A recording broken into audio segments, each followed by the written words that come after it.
नमस्कार सर्वांना. श्री स्वामी समर्थ. दिगंबरा दिगंबरा श्रीपाद वल्लभ दिगंबरा. तुमचं सगळ्यांचं आपल्या स्वामी सहित सेवा या चॅनलमध्ये स्वागत आहे.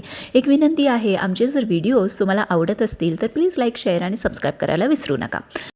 बघा, आता तुम्हाला टायटल वाचून कळच असेल की उद्यापासून तुम्हाला हे स्तोत्र 11 खेपा म्हणायचं आहे, ज्याने तुमची प्रत्येक आर्थिक अडचण, तुमची आर्थिक चणचण, जर तुम्हाला नवीन नोकरी पाहिजे असेल किंवा तुम्ही नोकरीमध्ये जर तुम्हाला प्रमोशन मिळत नसेल किंवा कुठल्याही पैशांचा जर तुमचा प्रॉब्लेम असेल किंवा तुम्हाला बिझनेसमध्ये लॉस होत असेल किंवा नोकरी मिळत नसेल किंवा तुम्ही बिझनेस तुम्ही सुरू केला असेल पण तो व्यवस्थित चालत नसेल, जर धंद्यावरती म्हणजे व्यवहारामध्ये तुमची वृद्धी होत नसेल आणि तुम्हाला धनसंबंधी किंवा पैशासंबंधी काही जरी अडचण असेल तर तुम्ही उद्यापासून हे स्तोत्र म्हणा. हे अत्यंत फलदायी, प्रभावी आणि तितकंच तुम्हाला रिझल्ट देणारं 101% प्रभावी आणि फलदायी स्तोत्र आहे.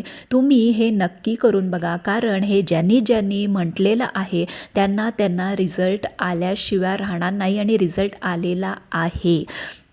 त्यामुळे बघा, मंगळवार आणि बुधवार हे गणपती बाप्पांना समर्पित दिवस असतात.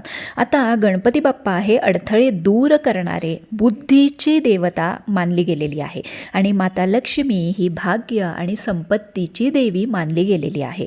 तर बघा, आपल्याकडे म्हणजे माणसाकडे बुद्धी, संपत्ती आणि जर सौभाग्य जर असेल तर आणखी माणसाला काहीही लागत नाही.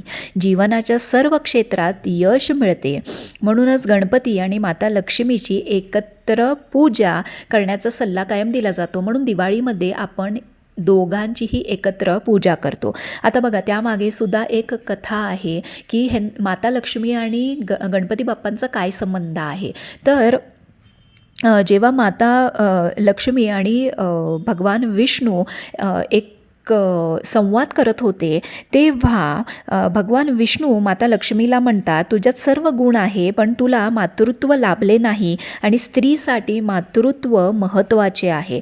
त्यामुळे माता लक्ष्मी निराश झाली आणि ती माता पार्वतीकडे गेली आणि नंतर त्यांच्यात काही संवाद झाले आणि नंतर माता पार्वतीने गणपती हा तुझा दत्तक पुत्र होईल असं म्हणून गणपतीला, माता लक्ष्मीला त्यांनी दत्तक पुत्र म्हणून सोपवले. त्यामुळे गणपतीचा आणि माता लक्ष्मीचा आई आणि मुलाचं नातं आहे.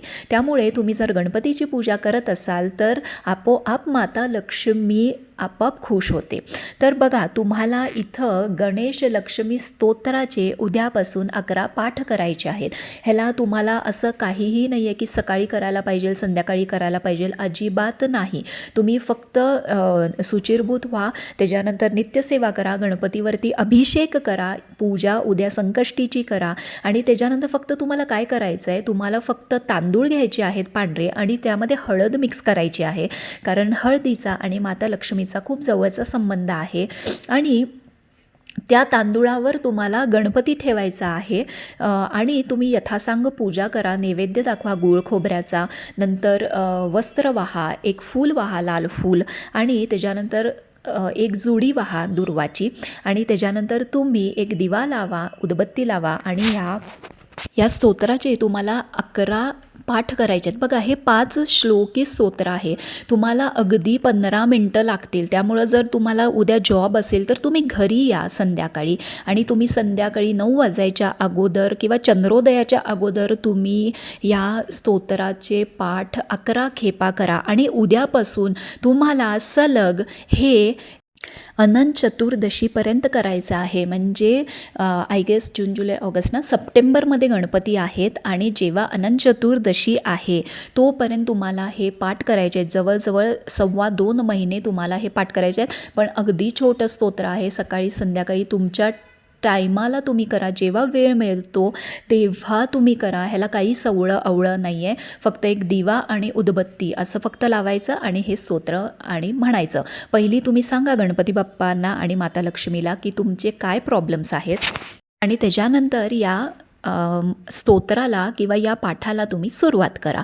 दररोज 11 पाठ म्हणा किंवा तुम्ही श्रवण करू शकता. श्रवण करता करता तुम्ही म्हणू शकता. अगदी सोपं आहे, 5 श्लोकी आहे.